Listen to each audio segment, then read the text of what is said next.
I'm Greg Krasowski, the founder and head of the Center for the Restoration and Development of Donbass, the Donetsk Coal Basin. Today I wanted to talk to you about providing humanitarian assistance to the elderly, the senior citizens of Donbass. The current civil war has caused tremendous grief and damage to the elderly population.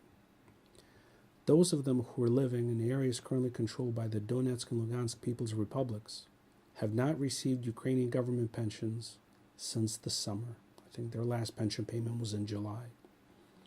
They've already eaten through their savings. Some are already dying from hunger and lack of medical care and lack of pharmaceuticals that they cannot afford.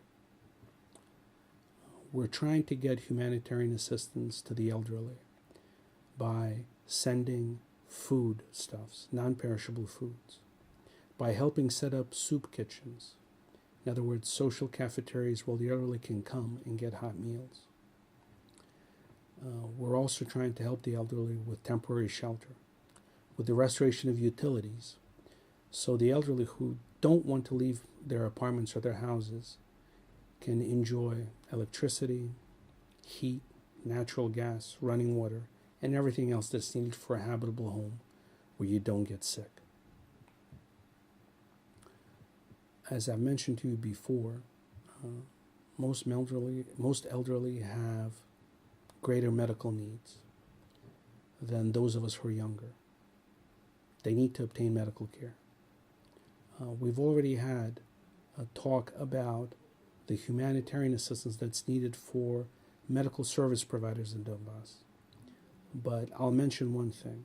What the elderly also need is medical supplies and pharmaceuticals, prescription drugs that they obtain from local pharmacies. So if you have an opportunity to provide medical supplies, whether it's adult diapers, gauze, bandages, other things that people need, or you're able to help by contributing money for prescription drugs, or pharmaceutical companies or wholesalers that are able to provide prescription drugs and other over-the-counter drugs to the population of Donbass, please get in touch with us. We also try to make sure that the elderly can receive assistance from social welfare workers, from social workers that work with the elderly, that can visit them to make sure they're okay in their homes. We also try to make sure that the elderly can be able to receive proper spiritual guidance by being able to either go to local houses of worship such as churches, synagogues, mosques, or able to be visited at home by the clergy. That's extremely important for them. If you can help on that front, that'll be greatly appreciated.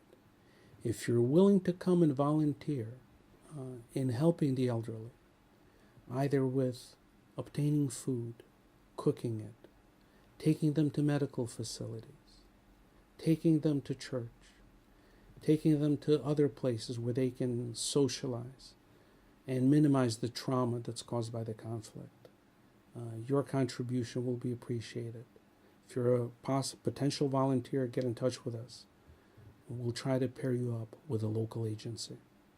Remember, the elderly are not the cause of the current political conflict. They're not active participants. They're not combatants. They deserve our help for all they've done to build up the industry of Donbass over the last 100 years. And we cannot abandon them in this time of need. So your assistance will be appreciated. Thank you.